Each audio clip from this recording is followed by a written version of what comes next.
يا الرعواني يا الخامج يا الموسخ.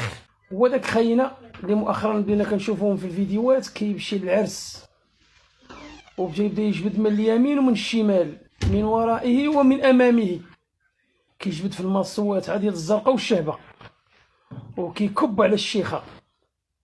عرفتي هذا اقسم برب الكعبه انا كنشهد يا الشجاعه ديالو ما عنديش منها تا غرام، ما نقدرش نديرها.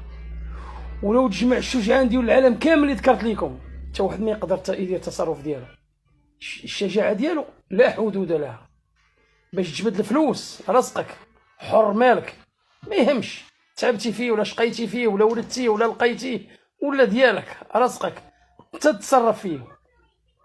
كتجبديه بديك الوقاحه وبديك التحيماريت وكتبدا تلوح فيه على الشيخات.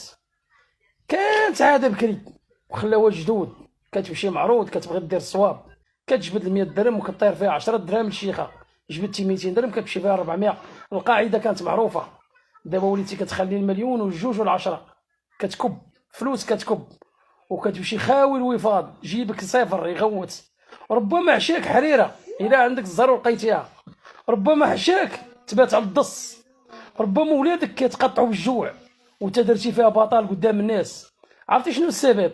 السبب هو انك مكبوت وممدوش، وديك تارك انتباه ديال الناس شافوا فيك لحظه عابره ضعفتي فيها لانك امي جاهل وحطيتي رزقك كامل في الاعتقاد ديالك غد كلشي غاصبح يهضر عليك. يا الرعواني يا الخامج يا الموسخ، كون مشيتي عشتي بيهم ما بغيتيش تعيش بيهم سير صدقهم، سير عطيهم لعائلتك، سير عطيهم على نسابك ولادك، سير فرقهم عليهم وتدي حسنه فرقهم على الشيخات. يا الكلب. عرفتي كيفاش كتبان لينا حنا ملي كتكون تكب في دوك الفلوس بحال داك الحولي الفرطاس دايزه خنونته هكاك، كتبان لينا من اوسخ المخلوقات. اللي كيعرف شي واحد بحال هذا الكلب ما يعاشروش.